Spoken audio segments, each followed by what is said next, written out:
Peço que aguardem a mensagem pública.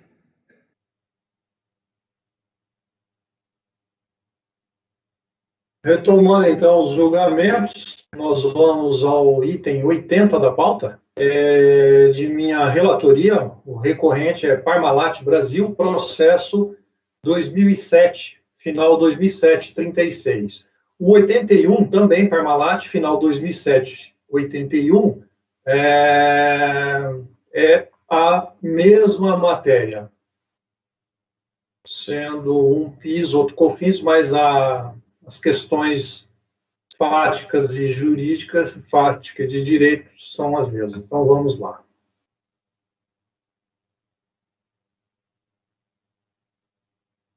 Eu reproduzo o relatório da decisão recorrida e sintetizo os fatos. Em auditoria fiscal, identificou-se que foi constatada multa a pagar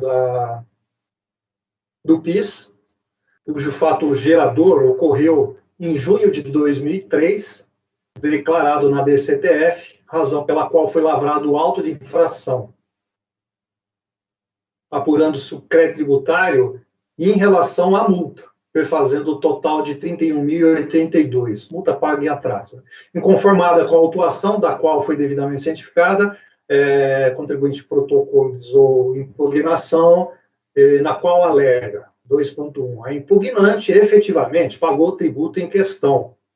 Foi vencido em 15 de setembro de 2003, com atraso de apenas 16 dias, pagou em 31 de setembro de 2003, devidamente acrescido de um juros moratório de 1%, antes do início de qualquer procedimento de fiscalização e até mesmo da confissão da dívida realizada por meio de DCTF correspondente, cópia nas folhas 181, cujo recibo de entrega comprova que foi em 15 de 8 de 2003, conforme anexo nesses documentos, folha 46 a 48.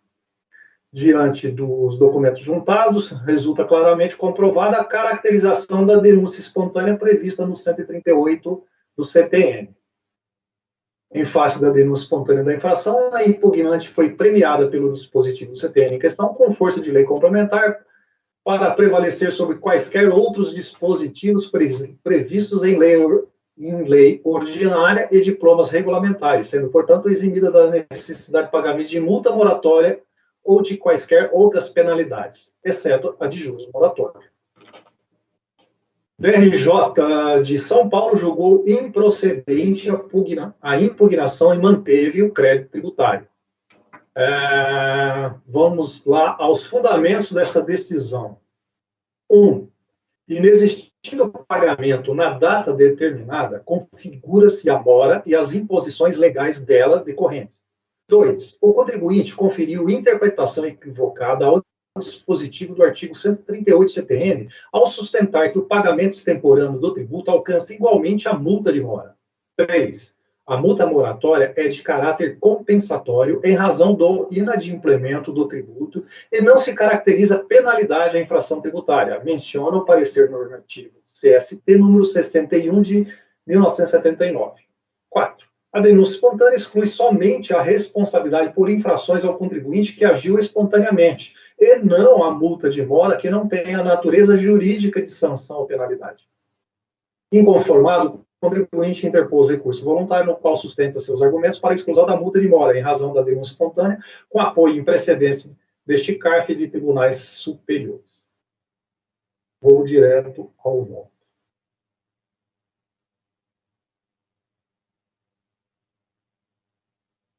Admitiu o recurso, pois atendeu aos requisitos. O litígio que se apresenta nessa instância diz respeito apenas à exclusão da multa de mora em razão do pagamento extemporâneo de tributo, não confessado anteriormente, mas apenas na DCTF relativa ao trimestre calendário em que se apurou o débito, e ainda, anteriormente, a qualquer procedimento fiscal pendente à apuração da referida obrigação. A DRJ não contestou a rigidez do pagamento efetuado e tampouco acerca da transmissão da DCTF dentro do prazo estipulado pela legislação. Apenas fundamentou a manutenção do lançamento no entendimento de que a multa de mora decorre da lei e não possui natureza punitiva para que fosse excluída pelo Instituto da Denúncia Espontânea.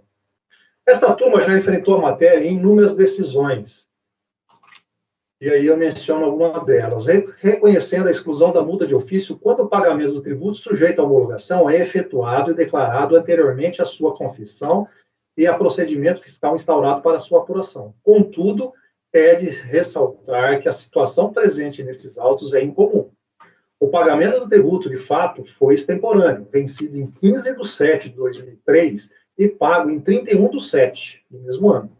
Porém, anterior ao prazo regular para a apresentação da DCTF do período, normalmente 15º dia útil do segundo mês subsequente ao fato gerador.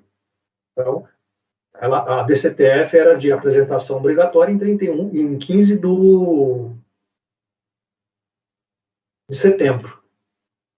Isso significa que na data do pagamento a destempo, sequer havia a possibilidade de se omitir alguma infração do fisco, pois a obrigação de confessar o tributo em DCTF seria prestada apenas em 15/8 de 2003, como de fato ocorreu.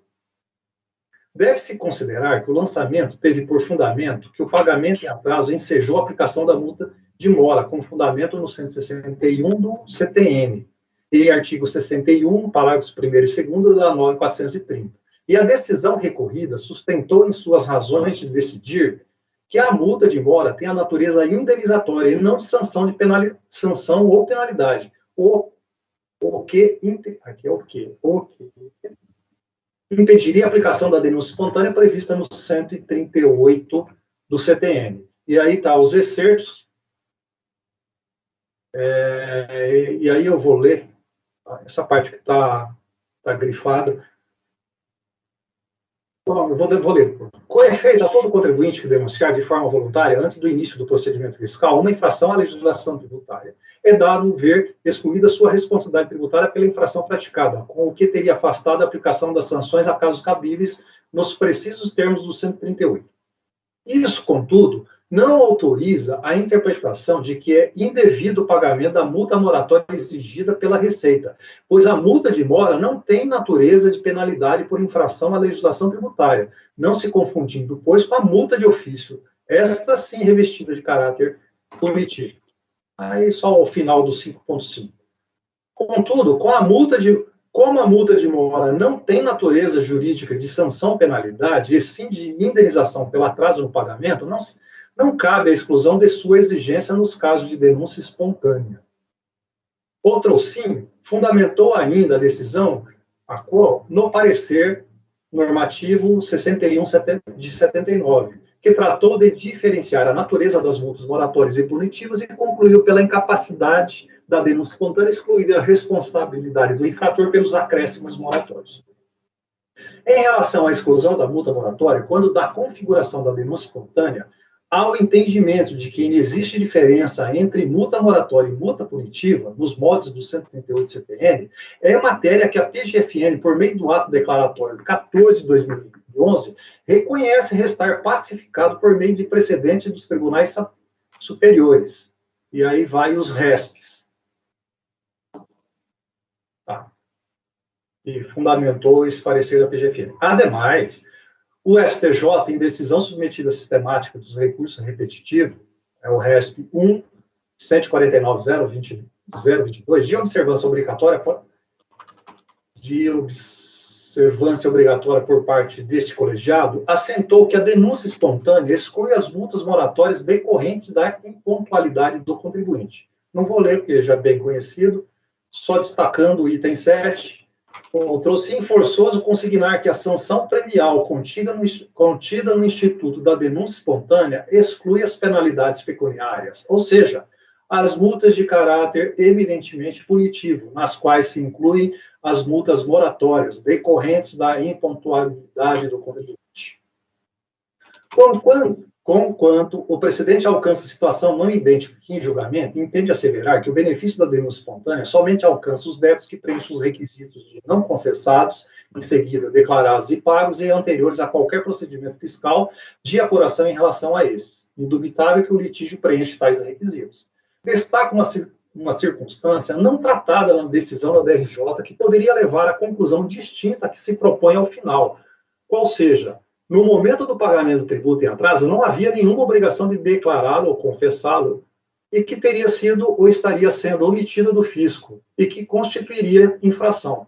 Isso porque a obrigação de apresentação da DCPF, declaração na qual se confessa e declara o tributo apurado e devido, somente venceria em data posterior. Repisa, todavia, que o fundamento dos julgadores de primeira instância para excluir a aplicação da denúncia espontânea ao caso concreto deveu-se à natureza da multa, que, por não ser sanção penalidade, não poderia ser aplicada. Ocorre que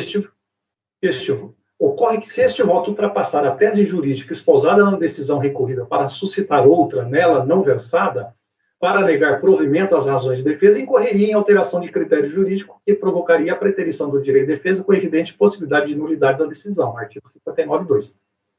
Por fim, cumpre observar que, em sede de julgamento de recurso voluntário, são os fundamentos da decisão vergastada que devem ser apreciados na decisão, do que resulta a impossibilidade de inovar as razões para manter inaplicável o caso em apreço a denúncia espontânea. Assim, afastada pelo STJ na sistemática de recurso repetitivo, os fundamentos para a exclusão da denúncia espontânea em razão da multa ser de natureza compensatória e indenizatória derruem os fundamentos da decisão recorrida para a manutenção do lançamento. Ante exposto, voto para dar provimento ao recurso voluntário. Então, as minhas razões de decidir se apegam no seguinte: a DRJ se firmou unicamente na questão de que ali se tratava de uma multa compensatória, e essa não teria o condão de excluir a aplicação da denúncia espontânea. O que eu trouxe no voto é que o meu entendimento é de que ali sequer se trataria de uma infração, porque a DCTF ainda não estava vencida para ele denunciar uma infração. Mas se assim estivesse fazendo, eu estaria inovando os fundamentos de decidir o que é vedado. Então, essa é a razão para eu dar provimento ao recurso. Você tem 5 minutos para pensar.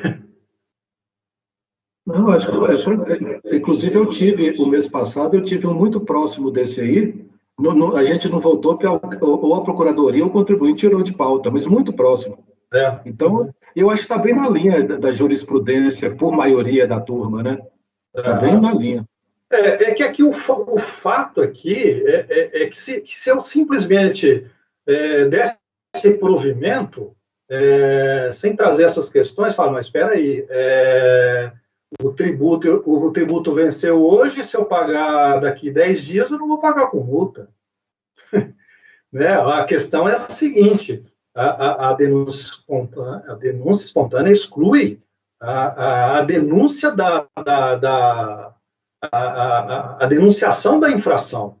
E se o tributo venceu hoje e a declaração é obrigatória posteriormente, então não há que se falar ainda em confessar uma infração. Esse é o meu fundamento, mas aqui o DRJ se apelou a isso. Tá? Elcio, então... Com o relator. Leonardo. Acompanho. Mara. Acompanho. Pedro. Também. Lara. Relator. Laércio. Com o relator. Márcio. Acompanho. Então, por unanimidade de votos, deu-se provimento ao recurso voluntário. Deixa eu ver na ementa, na ementa eu fiz questão de constar, tá lá, decisão de primeira instância, fundamentos, vedação e inovação, em sede de julgamento de recurso voluntário, são os fundamentos da decisão recorrida que devem ser apreciados na decisão, do que resulta a vedação, a inovação dos fundamentos para manter inaplicável, no caso concreto, a denúncia espontânea. Faltou a classe. Como eu disse, essa decisão se aplica ao 81 também. Então, processo itens 80 e 81 da Parmalat recebem a mesma decisão. O próximo item da pauta 82, de relatoria do conselheiro Leonardo Vinícius Andrade. Com a palavra, Leonardo. Obrigado, presidente. Então, o processo 82 da Halliburton, final 2015-72, está na pasta ali o voto. Trata-se de impugnação à exigência fiscal relativa ao PIS e COFINS formalizada nos autos de infração, folhas tais. Fiscalização questiona a quantidade de retificações dos DACOM e DCTFs promovidos para o período auditado. Como resposta, alegou o contribuinte que a motivação das retificações dos DACOM e das DCTF se deu por receita de exportação e por venda de software, anexando cópias das notas fiscais referentes à exportação. Procede, então, a auditoria dos documentos apresentados, da qual resulta a glosa de diversos créditos da não cumulatividade, sendo o primeiro deles aquele referente aos aluguéis de prédios. Prosseguiu a fiscalização com a glosa de créditos de PIS/COFINS devidamente apurado sobre insumos na prestação dos serviços. São transcritos, estornados também créditos de PIS/COFINS não cumulativos calculados sobre fretes, por não atenderem ao disposto da legislação regente, ou seja, se referirem a operações de venda e terem seu ônus suportado pelo vendedor. Créditos apurados sobre os produtos não classificados nos capítulos 84 e 85 e 90 da TIP, conforme o parecer CST número 7, foram desconsiderados, vistos que estes não são considerados máquinas e equipamentos no âmbito da Receita. A autoridade fiscal também se reporta a glosa de créditos indevidamente apropriados nas importações submetidas ao pagamento das contribuições na entrada no território nacional. Cientificado do auto de infração, apresentou contribuinte tempestiva impugnação. A decisão recorrida julgou parcialmente o procedente de impugnação e apresenta a seguinte emenda. Transcrevo. Foi, então, interposto recurso voluntário, de forma hábil e tempestiva. Trago os argumentos da recorrente. Foram vários.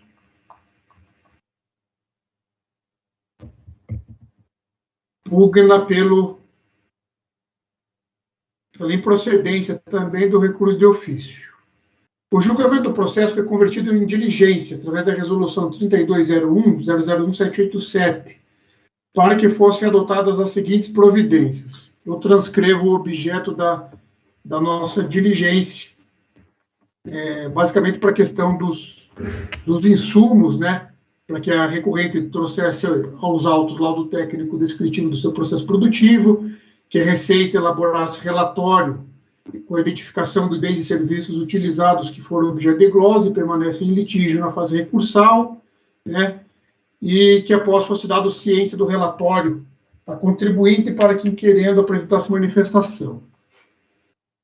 Através do termo de encerramento de diligência fiscal, em folhas 3009 e 3012, foi consignado em breve síntese o não cumprimento da diligência, em decorrência de a recorrente não ter cumprido com a apresentação do laudo técnico descritivo do seu processo produtivo. Do termo de encerramento de diligência fiscal, tem-se: a contribuinte foi intimada, através do termo de início de diligência fiscal, a apresentar. Aí são a questão do laudo técnico. O contribuinte, então, respondeu o quê?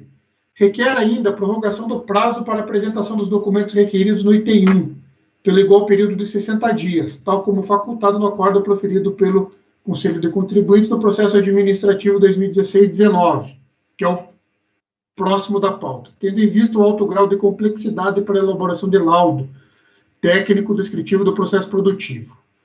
A contribuinte foi, então, reintimada, através do termo de reintimação, a apresentar os documentos solicitados no termo de intimação, com prazo de apresentação, mais uma vez, de 60 dias, conforme determinado pela resolução do CARF. A contribuinte respondeu solicitando novamente uma prorrogação de 30 dias, a qual foi ratificada através do termo de prorrogação de prazo. Como a contribuinte não apresentou nenhum documento até o fim do prazo dado pelo TPP, foi lavrado, então, o termo de reintimação fiscal 2, o qual não foi respondido também. Sendo assim, foi lavrado o termo de reintimação fiscal 3, informando a contribuinte que o prazo dado pelo CARF para apresentação dos referidos documentos já foi superado em muito, antes mesmo da pandemia do Covid ter chegado ao Brasil. A contribuinte, então, informou em sua resposta que ela requer nova prorrogação de prazo para apresentação dos documentos requeridos, em que pese a afirmação constante do último termo de intimação fiscal, no sentido que o prazo dado pelo CARF para apresentação dos referidos documentos já foi superado em muito, antes mesmo da pandemia do Covid ter chegado no Brasil, o peticionante esclarece que as provas a serem produzidas demandam alto grau de complexidade. Em razão do período envolvido na autuação, grande parte dos documentos ainda são em meio físico, mantidos em estabelecimento próprio para a guarda de arquivos, restando impossibilitado o acesso e manuseio dos mesmos nesse período da pandemia da Covid. Nesse sentido, foi a Resolução 314/2020 do Conselho Nacional de Justiça, cuja validade foi prorrogada pela Resolução 318/2020 e Portaria 79/2020, que estabeleceu que os prazos processuais para apresentação de defesa exijam a coleta prévia de elementos de prova podem permanecer suspensos se, durante a sua fluência, a parte informar ao juízo competente impossibilidade de prática do ato. Ademais, a peticionante lembra ainda que foi publicado no Diário Oficial da União a Portaria RFB 936/2020, a qual prorroga para até 30 de junho de 2020 as medidas temporárias adotadas por conta da pandemia do coronavírus, dentre elas a suspensão dos prazos para a prática de atos processuais no âmbito da Receita. Requereu mais uma vez a prorrogação de prazo para cumprimento da diligência. Como a contribuinte alegou, dentre outras motivações, a Portaria 936/2020, que suspende os prazos para a prática de atos processuais devido à pandemia do Covid, a fiscalização entendeu que, apesar do prazo dado pelo CARF já haver se esgotado antes mesmo do início da pandemia, esperar a revogação da referida portaria. Com a publicação da Portaria RFB 4261/2020, revogando a Portaria 543/2020 e suas sucessivas alterações, os prazos para atendimento na Receita voltaram a correr normalmente a partir de 1º de setembro de 2020. Desse modo, foi lavrado o termo de reintimação 4, dando à contribuinte mais um prazo de 20 dias para a apresentação da documentação requerida. Após fim do prazo dado pelo termo da reintimação 4 e a contribuinte não ter apresentado nenhuma resposta, a fiscalização decidiu finalizar a diligência, visto que, em que pese a maior interessada contribuinte ter tido mais de um ano para apresentar a documentação, a mesma não o fez, e nem sequer justificou sua motivação. Prossigo. A conclusão do termo de encerramento de diligência fiscal assim dispõe. Eu transcrevo, ela em breve síntese diz que não foi cumprida a diligência, apesar de inúmeras intimações e reintimações realizadas à recorrente. Cientificada em 13/11/2020 e folhas 3014, não houve manifestação no prazo concedido. É o relatório, presidente. Pode ir ao voto. Do recurso de ofício. Extrai-se da decisão recorrida que foi exonerada a parcela do crédito tributário originalmente exigido, conforme a seguir.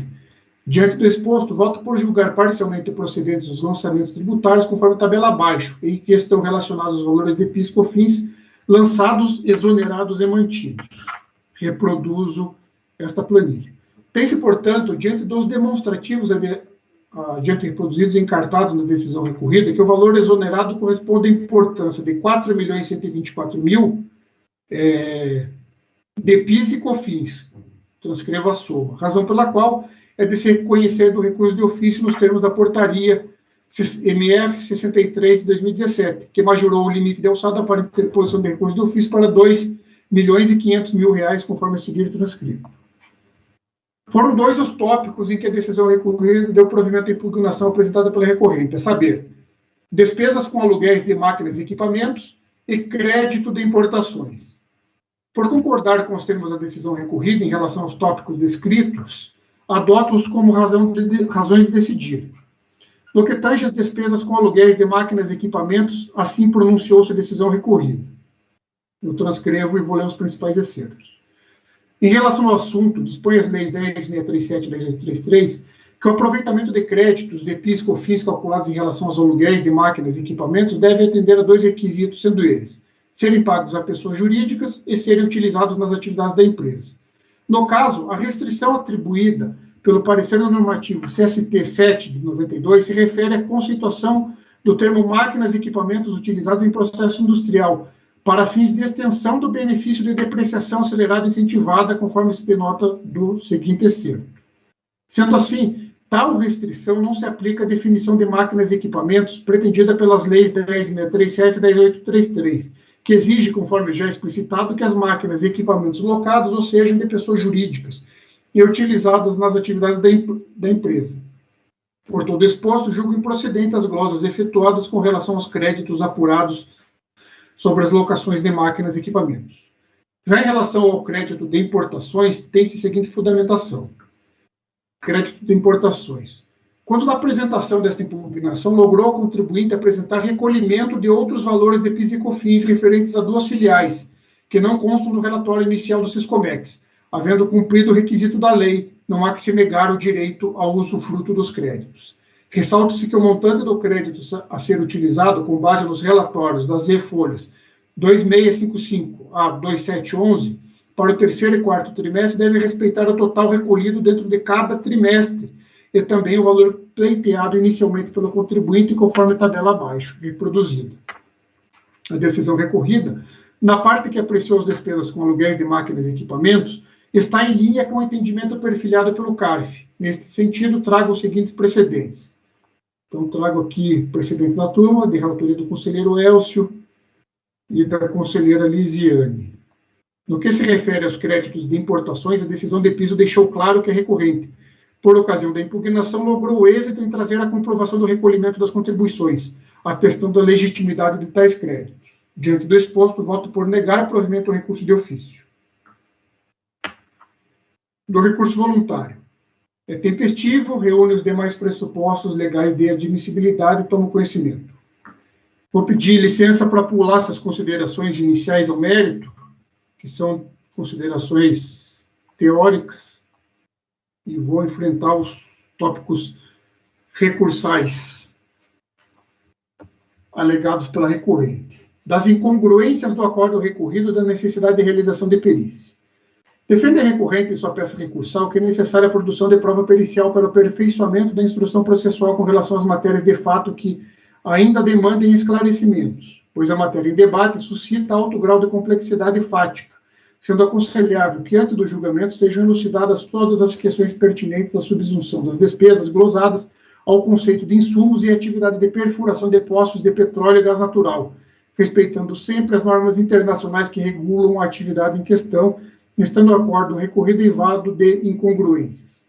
Prossegue com o argumento de que o serviço prestado é muito mais abrangente do que a simples perfuração do poço. Eis que faz parte inerente dessa atividade, por exemplo, a perfilagem, revestimento, canhoneio, completação e cimentação, serviços esses sem os quais não se concebe o completo desenvolvimento das suas atividades.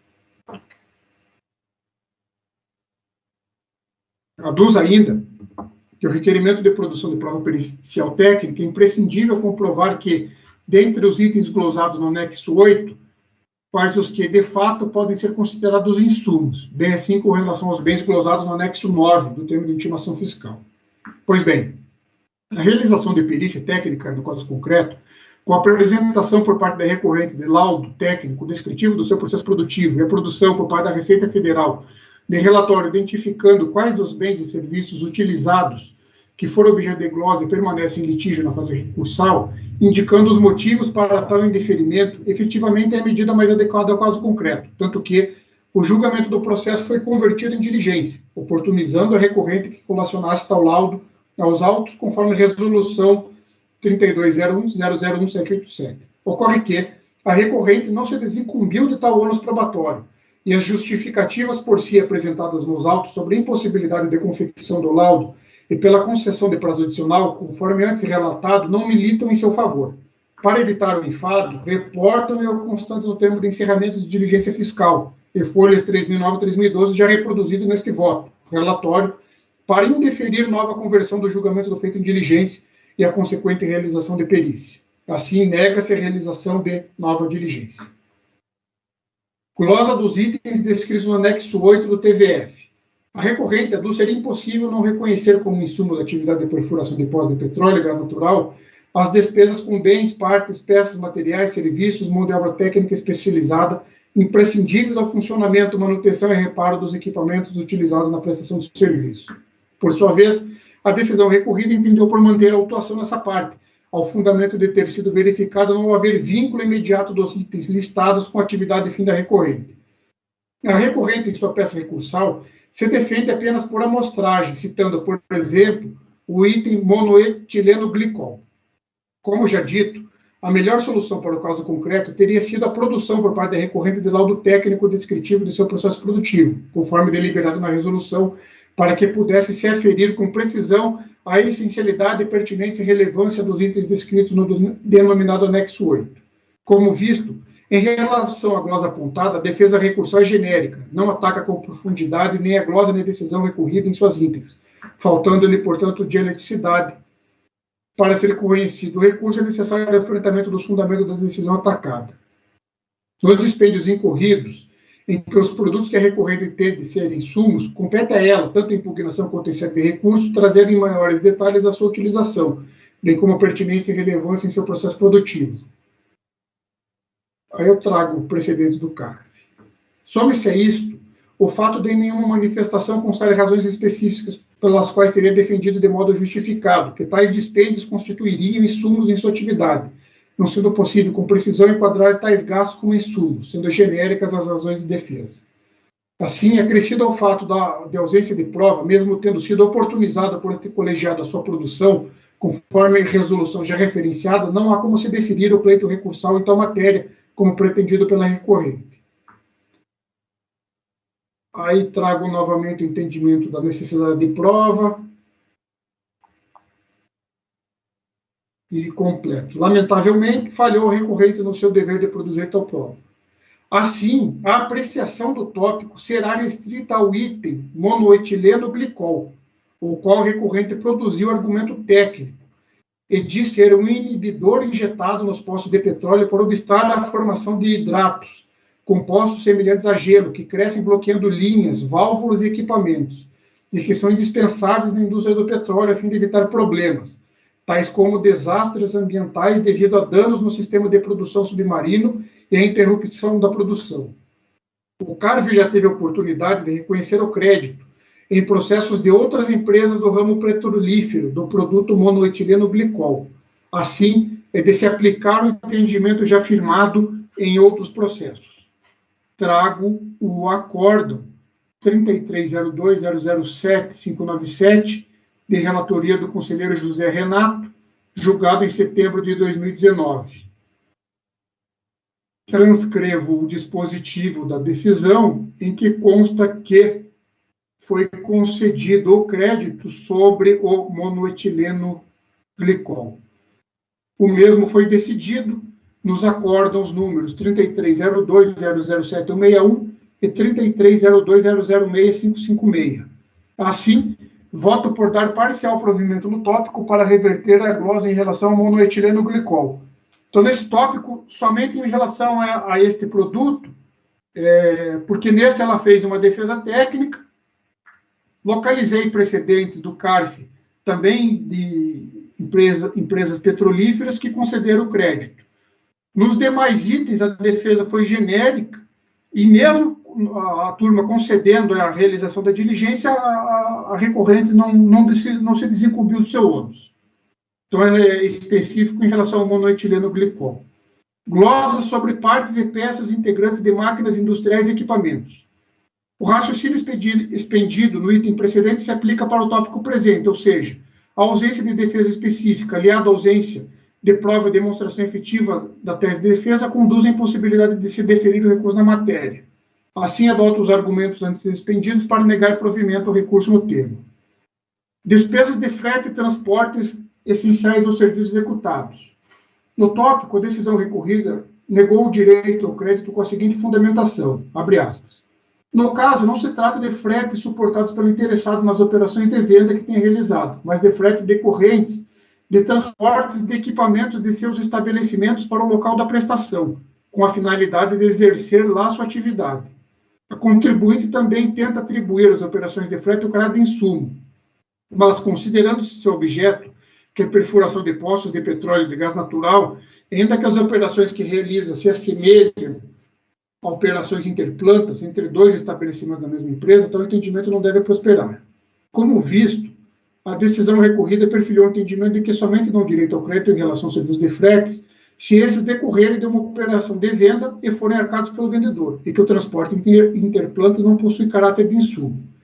A recorrente é dos que tem direito ao crédito na transferência de insumos entre estabelecimentos, e que, no caso concreto, seu transporte de bens, equipamentos, suas peças e componentes, não é plausível imaginar a possibilidade de realização da atividade de perfuração de depósito de petróleo. Deve ser ressaltado que a própria decisão recorrida confirma que o frete pleiteado se refere ao transporte de equipamentos e máquinas até o local da prestação do serviço, retornando à origem ao término da atividade. Esta turma de julgamento perfila o entendimento de que o frete no transporte de bens utilizados no processo produtivo gera direito ao crédito. Ilustra seu posicionamento com decisão de relatoria do conselheiro Elcio Lafetar Reis. Foi o acordo 32.01.007.730. Julgado em fevereiro, agora deste ano. Tendo exposto, o voto por reverter a glosa e considera o direito ao crédito dos fretes referentes ao transporte de equipamentos e máquinas utilizados no processo produtivo. Despesas com mão de obra técnica especializada. Recorrente se defende, mais uma vez, de modo exemplificativo, elencando os serviços adiante descritos, os quais, em seu entendimento, por se tratarem de serviços técnicos especializados, possuem vinculação direta com a atividade de perfuração de poços de petróleo e gás natural. Tem-se os serviços mencionados no recurso voluntário. Então, eu transcrevo ali quais são esses serviços. A decisão recorrida negou o direito ao crédito com a seguinte fundamentação. Transcrevo. A negativa se deu com base de que a locação de mão de obra não gera direito ao crédito.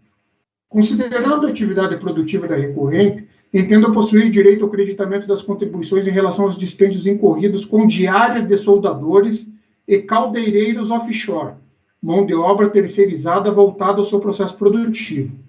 Sobre o direito de crédito em relação à mão de obra terceirizada, locação, o CARF tem o entendimento de que tal dispêndio dá direito ao creditamento das contribuições. Trago precedente da Câmara Superior, de relatoria da conselheira Tatiana Michiama e de relatoria do conselheiro Luiz Eduardo Oliveira Santos. No que tange aos demais serviços elencados no quadro reproduzido da peça recursal, ante a ausência de maiores explicações, indefere-se o pleito. Diante do exposto, voto por reverter as glosas das diárias de soldadores e caldeireiros offshore, que eu compreendo como sendo uma mão de obra terceirizada voltada ao processo produtivo. Créditos relativos às despesas com aluguéis de imóveis. A decisão recorrida negou o direito ao crédito, postulado basicamente sob dois argumentos. O primeiro, pelo fato de um dos imóveis ter sido alocado por pessoa física, ou seja, pessoa diversa da recorrente.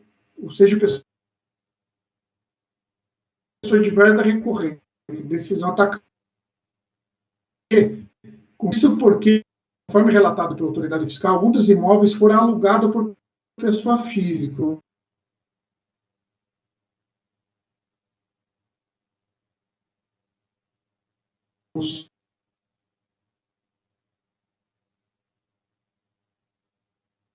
Apuração piscofins, fecha. O segundo argumento se refere ao fato de, em conformidade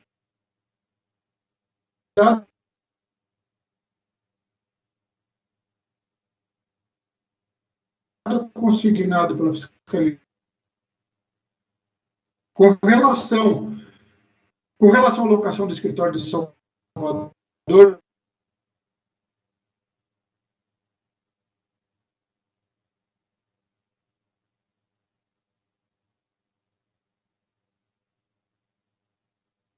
a recorrente limitou-se digo eu, muito embora a decisão recorrida tenha confundido as figuras de locador e locatário, ao dizer que o locatário seria pessoa física, bem da verdade deve prevalecer o consignado pela autoridade fiscal, quando afirma que o locador é pessoa física, e os pagamentos foram realizados para pessoa jurídica. Assim, o recurso não atacou o fundamento da negativa do crédito por parte da autoridade fiscal, de que o locador foi a pessoa física Luiz Fernando Góes Braga, limitando-se a afirmar que os pagamentos foram para uma pessoa jurídica, ou seja, a recorrente não se contrapôs à circunstância de o locador de fato ser pessoa física, não sendo, portanto, passível de gerar crédito das contribuições. Neste contexto, nada viria no top. Já em relação às locações do galpão, em Nossa Senhora do Socorro, Sergipe, e do galpão localizado em Macaé, Rio de Janeiro, mais uma vez a recorrente não consegue derruir os argumentos da correta decisão proferida em primeira instância. Consiga na recorrente em sua peça recursal, abre aspas. O mesmo ocorre com o galpão em Nossa Senhora do Socorro, cujo contrato era apresentado. Já em relação ao imóvel cujo locador é Arley Carvalho, a recorrente confirma o CNPJ do locador como sendo o número tal, afastando o óbice encontrado pela fiscalização para fins de acreditamento. Muito embora a recorrente tenha trazido aos autos fotocópias do termo aditivo contrato Res Base Aracaju, firmado com Silva Irmãos. 2. Comprovantes de inscrição e comprovação cadastral de Silva Irmãos. Interporte Serviços Offshore, Márcio Brito Imóveis, Arley Carvalho, e contrato de locação celebrado com Interporte, tal documentação é insuficiente para derrubar a negativa de concessão dos créditos pleiteados, pois outras falhas comprobatórias foram identificadas pelo TVF, de acordo com o a seguir reproduzido de dito documento. Abre aspas. Com relação ao imóvel locado em Arley Carvalho, o contribuinte não entregou o contrato de locação, só aditivo, que não contém CNPJ nem descrição do imóvel. Os pagamentos foram realizados através de TED, sem indicação de CNPJ e CPF, e com finalidade de pagamento de fornecedor. Também foram glosados os créditos correntes. Já quanto à locação da empresa Interporte Serviços, o contribuinte só apresentou recibos de pagamento através de TED, sem indicação de CNPJ e CPF, com finalidade de pagamento fornecedor. Não apresentou o contrato de locação e não foi encontrada a DIMOB em nossos sistemas para esse locador. Locação referente a Silva Irmãos, referente ao galpão na Senhora do Socorro. Não apresenta o CNPJ do locador. O contrato expirou em 2008. Não apresentou o DIMOB. E, novamente, os pagamentos são realizados através de TED, sem indicação de CNPJ e CPF. Como visto, os créditos sobre locação de bens imóveis não foram concedidos em razão da falha documental por parte da recorrente ao não apresentar documentação hábil e idônea a lhe assegurar o direito. É de se dizer que o ônus da recorrente é apresentar os documentos que comprovam as operações de locação realizadas, e no caso presente, a glosa se deu justamente pelo fato de as locações não terem sido provadas com a documentação pertinente. A adequação e correção dos documentos atinentes às locações são essenciais para o reconhecimento do crédito postulado. Neste sentido, colaciono os seguintes precedentes em que a concessão do crédito está condicionada à apresentação de documento hábil e idôneo. Trago aqui precedentes. Neste contexto, falhou a recorrente em colacionar aos autos em tempo hábil e oportuno documentação comprobatória de que faz jus aos créditos indicados. Assim, é de se negar provimento do recurso voluntário no tópico. Conclusão. Diante do exposto, voto por negar provimento ao recurso de ofício e dar provimento parcial ao recurso voluntário para reverter as glosas em relação 1. Ao produto identificado como monoetileno glicol. 2. Fretes referentes ao transporte de equipamentos e máquinas utilizados no processo produtivo. E 3. Diárias de soldadores e caldeireiros offshore. Mão de obra terceirizada voltada ao processo produtivo. Presidente.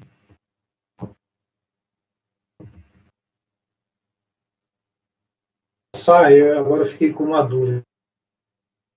Em relação àquele primeiro item, anexo 3, termo de verificação,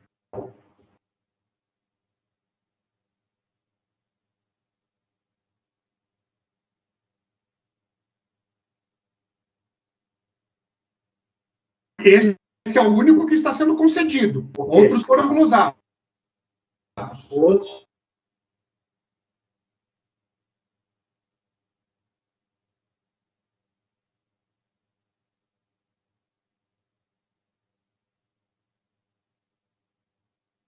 Foram glosados.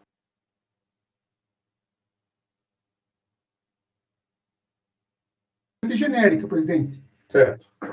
E também, em relação a esse último item, é a única descrição de mão de obra que está sendo dado, né? Que é a diária de soldadores e caldeireiros. Isso, pelo meu conhecimento que eu tenho, que eu poderia conceder, né? Eu não sei se as outras ali, realmente, elas teriam condição de ser concedidas. Claro. Porque falhou mais uma vez a recorrente. Certo. O único item... Tá. E o único item glosado totalmente é esse das partes e peças integrantes de máquinas industriais e equipamentos, né? Sim. Gostaria de fazer uma pergunta ao relator. Sim, Elcio. Em relação aos soldadores, Leonardo, foi para pessoa jurídica? Eu acredito que é uma empresa terceirizada, né? Eu acredito que é empresa terceirizada, porque foi locação de mão de obra. Porque na lei prevê, a lei veda o crédito em relação ao pagamento à pessoa física, né? Isso. Mas os questionamentos da DRJ dá a entender que está se considerando que é pessoa jurídica, sim. Ok. Era só essa dúvida. Posso ler um trecho da decisão recorrida? Que eu transcrevi ali, ela fala... assim, se a contratante destina a mão de obra locada à atividade diretamente aplicada à produção, não se pode falar em prestação de serviços aplicados ao processo produtivo pela pessoa jurídica locadora de mão de obra.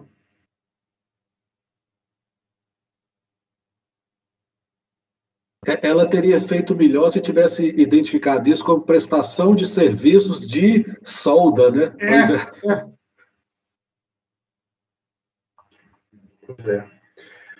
Ok. Mais algum esclarecimento ou podemos... Mas se for preciso, eu posso colocar ali diários de soldadores e caldeireiros offshore, desde que pago a pessoa jurídica. Se ficar melhor... na verdade, todas as situações em que se concede o crédito, a gente coloca a delimitação de que desde que atendidos os requisitos, né, do artigo 3º da 10833, 10637 e a legislação sobre depreciação, né? Podemos votar? De minha parte, sim. Então, vamos lá, Elcio. Só queria destacar como o fiscal que fez a diligência teve o cuidado de observar, né, o princípio da ampla defesa, né, até esperar a suspensão da pandemia passar, reintimou. Então, você vê que não houve um embaraço, aliás, nenhum, acho que foi até demais, eu acho. Mas, então, foi muito interessante. E eu acompanho plenamente o voto do relator. Ok. Conselheira Amara? Eu só tenho uma observação a fazer aqui, quando o conselheiro relator ele cita o voto proferido aqui nessa turma, no item despesa de frete, transportes essenciais ou serviços executados, eu só quero fazer uma observação que esse acordo não foi unanimidade de votos. Então, eu discordo de falar que isso é posicionamento da turma, né? Mas no conteúdo eu concordo com a tomada de crédito, nesse caso, e concordo com o relator. Acompanho o relator. Eu posso só fazer uma observação? Sim. Eu não vou ser honesto, Mara, eu não consigo entender esse seu posicionamento. A gente aqui, por exemplo, quando a gente adota uma decisão do Supremo, pode ter sido por 6-5, e a gente considera uma decisão do Supremo. Então, assim, independente da turma ser por maioria, foi a decisão da turma. Eu acho que, caso você queira destacar que a sua posição é diferente em relação à da turma, eu acho que caberia uma declaração de voto. Agora, obrigar o relator a fazer essa observação, eu não vou ser honesto com você, Mário, eu não vejo razão de ser disso. É uma questão pessoal. É uma opinião. Mas não custa. Eu comecei a fazer isso quando, não sei se no voto que eu fiz anterior constou, mas ultimamente eu tenho feito. Eu coloco entre parênteses não unânime, né, o posicionamento dessa turma. Até assim tem decidido a turma. Quando eu menciono um acordo, eu até ponho. Quando não é unânime, eu ponho. Eu acho que... Olha, eu inicialmente... Mas você tem razão, Eu inicialmente falava conforme jurisprudência da turma. Aí a Mara questionou. Não, eu não voto assim. Aí da vez seguinte eu falei, esta turma já decidiu nos seguintes termos. Ela questionou de novo. Essa turma decidiu, mas não foi por unanimidade. Eu não falei que era por unanimidade. Então, assim, eu estou pensando até em falar, exceto a conselheira Mara. Não vejo outra saída. Eu aceito suas ponderações, eu acho que, né, tem a opinião de cada um, né? Eu me sinto desconfortável com quando eu discordo de um assunto, de colocar que que a turma se pronunciou desse jeito, entendeu? Eu me sinto desconfortável com esse voto. Agora, assim, se as outras pessoas se sentem confortáveis, eu acho que isso é a situação de cada um. Eu não acho que é diferente do Supremo, que ali está fazendo uma coisa julgada. Aqui a gente sabe muito bem que tem opiniões divergentes, né? Então, se, por exemplo, esse mesmo assunto for para outra turma, de repente tem outra opinião na outra turma, e o resultado pode ser... Tanto é que a gente tem os paradigmas aí, porque... Então, eu acho assim que... Mas o mesmo ocorre no Supremo, Mara. As turmas têm decisões diversas. Tem, mas acontece que lá é coisa julgada, né? Isso aqui não é, né? E aqui o fato de... Mas pode vir a ser, né? Pode vir a ser. É uma decisão do colegiado, mas eu me sinto desconfortável. Agora, assim, se vocês, é igual você falou, o voto é de cada um vota como quiser. Eu não me insurjo quando eu sou a primeira pessoa a falar assim, cada um vota do jeito que quiser, né? Eu não crio caso com o jeito que a pessoa vota, não, mas cada um também discorda do que quiser, né? Pois é, então, eu acho que cada um não vota como quiser, não, Mara. O voto tem que ser fundamentado. É isso, mas então, cada um vota como quiser. A sua fundamentação você busca aquelas que te convencem.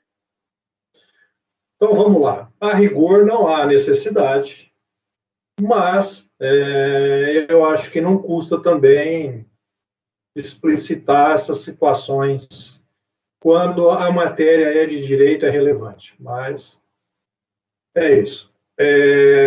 Mara, no fim, você está votando com o relator. Eu estou concordando com o relator, estou indo pelo relator. Eu só faço questão de falar, porque, assim, tanto é que eu não estou fazendo declaração de voto, nem estou pedindo para colocar na ata, mas como são sessões que estão sendo gravadas, eu faço questão de falar isso, entendeu? Agora, não estou pedindo para ser alterado, pode colocar desse jeito, e também não estou pedindo para ser alterada a ata, não. Tá certo. Vamos lá. Mas você levantou um ponto, Mara, que eu até já vou me posicionar. A questão de acrescentar na ata como vota, como não vota na matéria determinado conselheiro, a orientação é que não conste. Por quê? A ata, ela e aí nesse sentido do Elcio, ela é uma decisão da turma em sua maioria. E ali não caberia estar explicitando como cada um divergiu, em que divergiu, né? Então, a ata ela deve ser uma síntese, e aí diz tudo, uma síntese da decisão majoritária da turma. Tanto é que, quando é por maioria, restou vencido fulano ou ciclano, que dava em maior extensão, negava em menor extensão, algo assim. Ok? Muito bem, vamos lá. Pedro. É interessante esse assunto aí, porque realmente eu conversei com o presidente, viu, Mara, sobre isso.